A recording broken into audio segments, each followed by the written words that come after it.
दोस्तों, आज की वीडियो में मैं आपसे बात करने वाली हूँ मार्गशीर्ष मास के कृष्ण पक्ष की एकादशी के विषय में।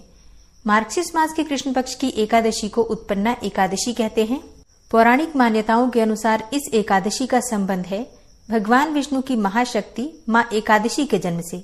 विष्णु पुराण और पद्म पुराण में ऐसा वर्णन आता है कि इस दिन व्रत रखने से 1000 अश्वमेध यज्ञ और 100 राजसूय यज्ञ के समान पुण्यफल प्राप्त होता है। इस व्रत को सभी प्रकार के पापों का और दोषों का समन करने वाला बताया गया है। शास्त्रों में इस प्रकार का वर्णन आता है कि उत्पन्ना एकादशी का व्रत करने से मोक्ष की प्राप्ति हो जाती है और इससे जीवन में सुख और समृद्धि भी प्राप्त होती है। नारद पुराण के अनुसार इस दिन उपवास करके द्वादशी को गंध आदि उपचारों से भगवान श्री कृष्ण की पूजा की जाती है। उसके बाद श्रेष्ठ ब्राह्मण को भोजन कराकर उन्हें दक्षिणा देकर उनके चरण स्पर्श करके उनका आशीर्वाद लें और इसके बाद अपने इष्ट जनों के साथ स्वयं भोजन करना चाहिए। इस प्रकार जो भक्ति भाव से उत्पन्ना एकादशी का व्रत करते हैं वो अनंत काल में श्रेष्ठ विमान पर बैठकर भगवान विष्णु के लोक में चले जाते हैं।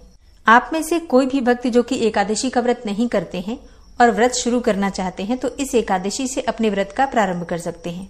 तो दोस्तों, आज की वीडियो में आप जानेंगे कि साल 2024 में उत्पन्ना एकादशी कब है, एकादशी की तिथि कब प्रारंभ हो रही है, कब समाप्त हो रही है, व्रत हमें कब धारण करना है और पारण करने का यानी कि व्रत खोलने का शुभ मुहूर्त क्या है। आज के दिन किस प्रकार से भगवान श्री विष्णु की पूजा करनी चाहिए, कौन से मंत्रों का जप करना चाहिए, कौन से उपाय करने चाहिए और कौन सी वस्तु भगवान को अर्पित करें जिससे कि इस व्रत का संपूर्ण फल हमें प्राप्त हो। और जिस भी कामना से हम व्रत धारण करते हैं या बिना व्रत किए भी पूजा आराधना मात्र भी करते हैं तो हमारी कामना पूर्ण हो और हमारी पूजा का, हमारे व्रत का संपूर्ण फल हमें प्राप्त हो, इसके लिए आज विशेष क्या करना चाहिए, ये संपूर्ण जानकारी आपको आज की वीडियो में शेयर करने वाली हूँ। तो बहुत महत्वपूर्ण है आज की वीडियो, पूरा जरूर देख लीजिए। अच्छी लगे वीडियो तो लाइक भी जरूर कीजिए क्योंकि आपके लाइक्स, आपके कमेंट्स मेरे लिए बहुत महत्वपूर्ण होते हैं।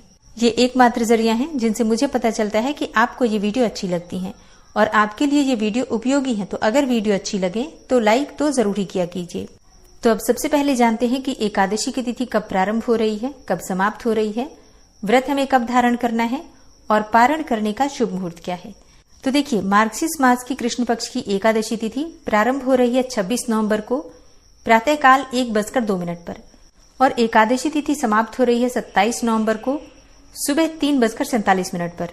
तो सूर्योदय कालीन तिथि के अनुसार व्रत हम धारण कर रहे हैं 26 नवंबर 2024 को और इस दिन मंगलवार है।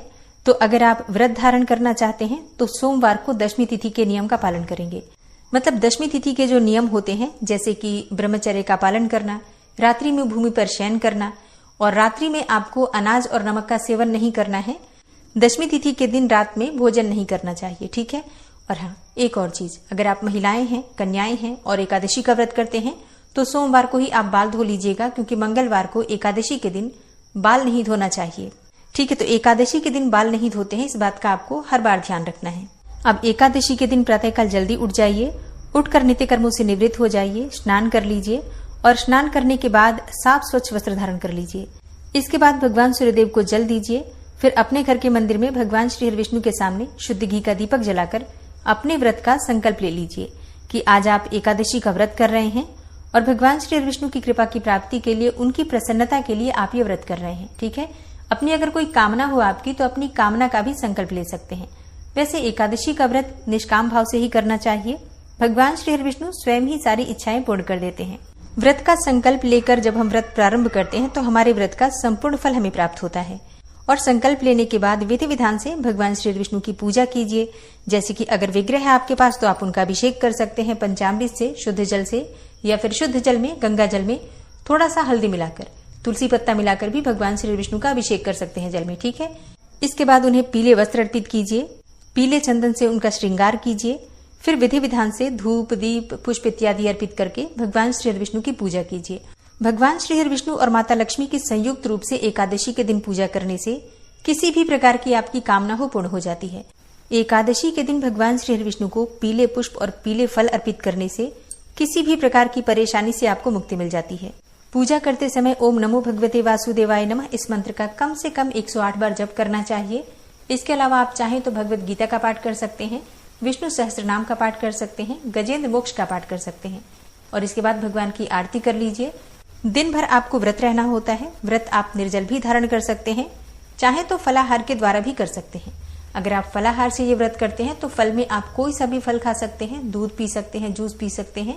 और फिर शाम को विशेष रूप से भगवान श्री विष्णु की पूजा की जाती है। तो शाम को शुद्ध हो जाइए, स्नान करके या फिर हाथ पांव मुंह धोकर वस्त्र बदलकर, और भगवान श्री विष्णु के सामने शुद्ध घी का एक अखंड दीप प्रज्वलित कीजिए, जो कि पूरी रात्रि जलता रहे। इसके बाद विधि विधान से भगवान श्री विष्णु की पूजा कीजिए, मंत्रों का जप कीजिए। जितना भी हो सके रात्रि में जागरण करना चाहिए, भजन कीर्तन करना चाहिए। एकादशी की रात्रि में जागरण करने से अनंत गुना पुण्य फल की प्राप्ति होती है। आप व्रत करते हैं तो भी आपको जागरण करना चाहिए, और जो भक्त व्रत नहीं कर पाते हैं, सिर्फ पूजा मात्र भी कर रहे हैं, अगर आप एकादशी की रात्रि में जागरण करते हैं, भगवान श्री विष्णु के सामने शुद्ध घी का दीपक जलाते हैं और मन की कोई भी कामना हो आपकी भगवान श्री विष्णु से कहते हैं, तो निश्चित ही आपकी कामना पूर्ण होती है। इसमें कोई भी संशय नहीं है। एकादशी व्रत का पारण द्वादशी तिथि में करते हैं, तो द्वादशी के दिन प्रातःकाल जल्दी उठ जाइए, उठकर नित्य कर्मों से निवृत्त हो जाइए, स्नान कर लीजिए, और इसके बाद विधि विधान से जैसे आपने एकादशी के दिन पूजा की थी, उसी प्रकार से द्वादशी में भी भगवान श्री विष्णु की पूजा की जाती है। इसके बाद ब्राह्मण को भोजन करवाइए और फिर स्वयं भी शुभ मुहूर्त में शुद्ध और सात्विक भोजन करके अपना व्रत खोल सकते हैं, व्रत का पारण कर सकते हैं। अब बात करें द्वादशी तिथि कब प्रारंभ हो रही है, कब समाप्त हो रही है, तो देखिए द्वादशी तिथि का प्रारंभ हो रहा है 27 नवंबर 2024 को सुबह 3:47 पर, और द्वादशी तिथि समाप्त हो रही है 28 नवंबर को सुबह 6:24 पर। व्रत का पारण हरिवासर की समाप्ति के बाद ही किया जाता है, और हरिवासर समाप्त हो रहा है 27 नवंबर को सुबह 11 बजे। ऐसे में इस बार एकादशी व्रत का पारण 1:12 से 3:18 के बीच में किया जाएगा, दोपहर में। ठीक है, 27 नवंबर को दोपहर में 1:12 से 3:18 तक एकादशी व्रत के पारण का शुभ मुहूर्त है, क्योंकि हरिवासर की समाप्ति के बाद ही आप व्रत खोल सकते हैं, और हरिवासर के बाद भी जब शुभ मुहूर्त हमें प्राप्त होता है तभी हम अपना व्रत खोलते हैं। ऐसे में शुभ मुहूर्त जो प्राप्त हो रहा है उसी का ध्यान रखिएगा, उसी समय में आपको व्रत खोलना है। ऐसे में देखिए 27 नवंबर को जब आप सुबह पूजा कर लेंगे, उसके बाद से आप फलाहार कर सकते हैं। जैसे कि आपने एकादशी को फलाहार किया था, उसी प्रकार से आप फिर से फलाहार कर लीजिए। जब तक आप पारण नहीं करते हैं तब तक आप फल इत्यादि ले सकते हैं, कोई दिक्कत नहीं है।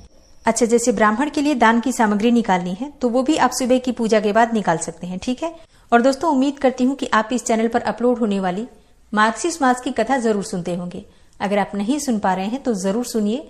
पुराणों की कथाएं सुनने से बहुत सारी जानकारी आपको स्वतः ही प्राप्त हो जाती है, कई सारे संशय का समाधान भी हो जाता है। तो आप लोग सुबह जरूर सुना कीजिए।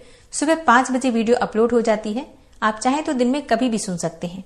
तो दोस्तों उम्मीद करती हूँ आज की वीडियो आपके लिए जरूर उपयोगी होगी, और आने वाली वीडियो में आप सुनेंगे उत्पन्ना एकादशी व्रत की कथा। तो आने वाली वीडियो जरूर देखिए, और अगर आप इस चैनल पर पहली बार आए हैं, अभी तक आपने चैनल को सब्सक्राइब नहीं किया है, तो आज की वीडियो अगर आपको अच्छी लगे तो चैनल को सब्सक्राइब करके बेल आइकन को जरूर प्रेस कर लीजिए। इससे ये होगा कि इस चैनल पर जो नई वीडियो अपलोड होंगी उनकी जानकारी आपको सही समय पर प्राप्त होगी। मिलती हूँ मैं आपसे अगली वीडियो में, तब तक के लिए जय श्री राधे।